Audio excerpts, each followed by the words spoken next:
જય શ્રી રામ મિત્રો, તો આ ખેડૂતોની વેદના કે જે 20 વીઘાના પાથરા પાણીમાં તરતા થઈ ગયા। હા મિત્રો, તો આપણે એની મુલાકાત લઈ રૂબરૂ અત્યારે આપણી દુકાને આવ્યા છે।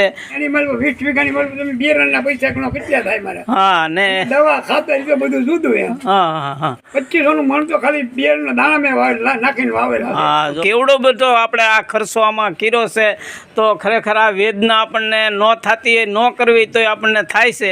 35 મણ વીઘો સિંગનો આવે, મને એક સિંગનું દોડો ઘેર નથી લાવવાનું એમાંથી બધું મારું પાયમાલ થઈ ગયું, પાયમાલ થઈ ગયું, પાણી હંધું થઈ ગયું છે ને તમે જોઈને જ આવે ને વિડિયો। હા, આપણે વિડીયો ઉતાર્યો છે ને આપણે લોકોને આપણે વિડીયો બતાવ્યો છે કે ખરેખર આ 20 વીઘાના પાથરા જે તરતા પાણીમાં આપણે હંધાઈને બતાવ્યા છે ને લોકોએ ઘણાએ જોયો, આપણો વિડીયો બહુ જોયા માટે આ ખેડૂતભાઈને આપણે અહીંયા મળવા આવ્યા છે।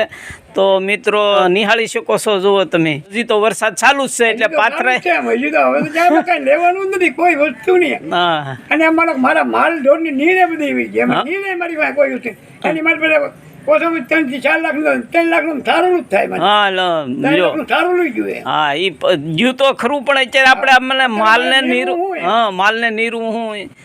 હા મિત્રો, જુઓ તમે, અત્યારે આ વેદના કાળી વેદના છે હો ભાઈ, આમાં શું કરવું? ઢાંઢા 50 ના ઢાંઢા છે ને નીરવાનું હું જો। હા હવે હું 2 લાખ 3 કે 2 લાખ નું ઓછા નંબર સારું લઉં। હા લ્યો બોલો।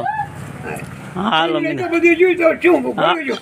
ઉપર 2 લાખ નો નામ તો નીરનો છે। હા હાલો મિત્રો, તો જો તમે આ ભાઈને આપણે, શું નામ તમારું કીધું?